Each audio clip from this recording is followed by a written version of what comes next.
मोदी सरकार के लिए बड़ी खुशखबरी, नए लाइफ टाइम हाई पर पहुंचा विदेशी मुद्रा भंडार। पहली बार भारत का विदेशी मुद्रा भंडार 700 अरब डॉलर के पार।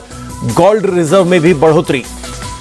शेयर मार्केट पर इजराइल ईरान युद्ध का असर जारी, भारी गिरावट के साथ बंद हुआ शेयर बाजार। सेंसेक्स करीब 808 अंक लुढ़का, निफ्टी में 235 पॉइंट की गिरावट। पाकिस्तान जाएंगे भारत के विदेश मंत्री एस जयशंकर। 15 और 16 अक्टूबर को इस्लामाबाद में हो रही एससीओ समिट में करेंगे शिरकत। प्रधानमंत्री मोदी को मिला था न्योता पाकिस्तान की तरफ से। एमसीडी में स्टैंडिंग कमेटी के छठे सदस्य के चुनाव पर एलजी को सुप्रीम कोर्ट का नोटिस। एलजी के दखल पर आपत्ति जताते हुए अदालत ने 2 हफ्ते में मांगा जवाब। सुप्रीम कोर्ट ने एलजी से पूछा, स्थायी समिति के सदस्य के चुनाव में मेयर का रोल, फिर आपने किस अधिकार में दखल दिया? आखिर आपको इतनी जल्दी क्यों थी? उपराज्यपाल वीके सक्सेना को सुप्रीम कोर्ट की हिदायत, एमसीडी स्टैंडिंग कमेटी के चेयरमैन के चुनाव को न रोकें। अगर एलजी ऐसा कुछ करते हैं तो कोर्ट इसे गंभीरता से लेगा। तिरुपति लड्डू विवाद में सुप्रीम कोर्ट के फैसले के बाद जगन रेड्डी का चंद्रबाबू नायडू पर हमला। बोले, सुप्रीम कोर्ट ने उनका असली चेहरा दिखाया, झूठे बयानों से प्रसादम की पवित्रता को नुकसान पहुंचा।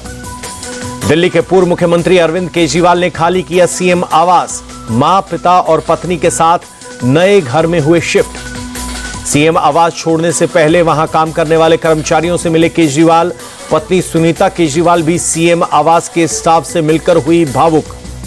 फिरोजशाह रोड पर बंगला नंबर 5 में शिफ्ट हुए आम आदमी पार्टी के राष्ट्रीय संयोजक अरविंद केजरीवाल। नए आवास पर परिवार के साथ की पूजा। स्वाति मालीवाल ने अरविंद केजरीवाल पर घर बदलने को लेकर हमला बोला। कहा, आजकल लोग अपनी तुलना प्रभु श्री राम से करवाते हैं और महात्याग बताकर एक महल छोड़कर दूसरे महल में रहने चले जाते हैं। कड़ी सुरक्षा के बीच हरियाणा के मतदान केंद्रों पर पहुंची ईवीएम मशीनें। कल सभी 90 विधानसभा सीटों पर होगा मतदान। 8 अक्टूबर को आएंगे नतीजे। कुमारी शैलजा ने फिर ठोकी सीएम पद की दावेदारी। न्यूज एजेंसी एएनआई से बोली, सीएम तय करना हाईकमान का काम। जिन नामों पर भी चर्चा होगी उनमें शैलजा भी एक नाम होंगी। शैलजा बोली, सीएम चुनते वक्त मेरी अनदेखी नहीं करेगा हाईकमान। सीनियरिटी, काम और बाकी चीजें भी देखी जाएंगी। आला कमान भी जानता है कि मेरी वफादारी कभी सवालों में नहीं रही। कुमारी शैलजा के सीएम पद वाले बयान पर बोले दीपेंद्र हुड्डा, कांग्रेस पार्टी में हाईकमान ही फैसला लेगा। हरियाणा में कांग्रेस के पक्ष में है माहौल। कांग्रेस नेता टीएस सिंह देव का बड़ा दावा। बोले, हरियाणा, जम्मू कश्मीर, झारखंड के साथ महाराष्ट्र में बनेगी कांग्रेस की सरकार। गठबंधन को सभी राज्यों में बहुमत मिलेगा। हरियाणा सीएम और लाडवा से बीजेपी प्रत्याशी नायब सिंह सैनी बोले, हरियाणा में तीसरी बार बीजेपी की सरकार बनने जा रही है। पूरा विश्वास है कि हम बहुमत के साथ सरकार बनाएंगे। महाराष्ट्र विधानसभा के डिप्टी स्पीकर और एनसीपी गुट के विधायक नरहरी झिरवल मंत्रालय की तीसरी मंजिल से कूदे। सुरक्षा जाली ने बचाई जान। धनगर समाज को एसटी कोटे से आरक्षण देने के विरोध में नरहरी झिरवल ने लगाई छलांग। कई दिनों से अपनी ही सरकार के खिलाफ खोल रखा था मोर्चा। महाविकास अघाड़ी से गठबंधन करने की ओवैसी की कोशिश को लग सकता है झटका। एआईएमआईएम से गठबंधन करने के पक्ष में नहीं शिवसेना उद्धव ठाकरे गुट। शिवसेना यूटीबी गुट ने महाविकास अघाड़ी में भीड़ होने की दलील दी। कहा, गठबंधन में पहले ही बहुत भीड़ है, एक और नए दल की जगह नहीं।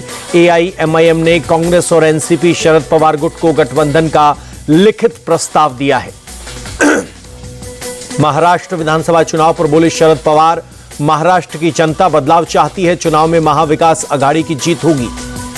अब तक सीट बंटवारा नहीं होने से शरद पवार ने जताई चिंता। महाविकास अघाड़ी के नेताओं को दी सलाह, दिन कम बचे हैं, जल्द सीट बंटवारे को पूरा कर लें। सांगली में प्रेस कॉन्फ्रेंस में बोले शरद पवार, मुंबई में 7 से 9 अक्टूबर तक होगी महाविकास अघाड़ी की मैराथन बैठक। हम जल्द सीट फाइनल कर लोगों के बीच जाएंगे। मराठी को शास्त्रीय भाषा का दर्जा मिलने पर बोले संजय राउत, ये बहुत बड़ा सम्मान है। राज्य के लगभग सभी दलों के नेताओं की ये सालों से मांग थी। इसमें सभी का योगदान, सिर्फ एक व्यक्ति का नहीं। ड्रग्स मामले पर अमित शाह ने कांग्रेस पर बोला हमला। ट्वीट कर लिखा, ड्रग्स मामले में कांग्रेस नेता की संलिप्तता बेहद खतरनाक और शर्मनाक। शाह बोले, कांग्रेस युवाओं को ड्रग की अंधेरी दुनिया में ले जाना चाहती है। ये लोग युवाओं को ड्रग्स की दलदल में धकेलना चाहते हैं। अमित शाह बोले, कांग्रेस के इन इरादों को हमारी सरकार कभी पूरा नहीं होने देगी। नशा मुक्त भारत बनाने के लिए मोदी सरकार संकल्पित। मध्य प्रदेश के रतलाम में गुरुवार को रात डीजल से भरी मालगाड़ी के 2 वैगन डिरेल।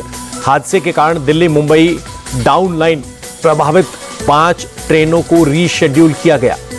मालगाड़ी डिरेल होने के बाद वैगन से रात भर रिसता रहा डीजल। आरपीएफ की सुरक्षा के बावजूद सुबह होते ही मची डीजल लूटने की होड़।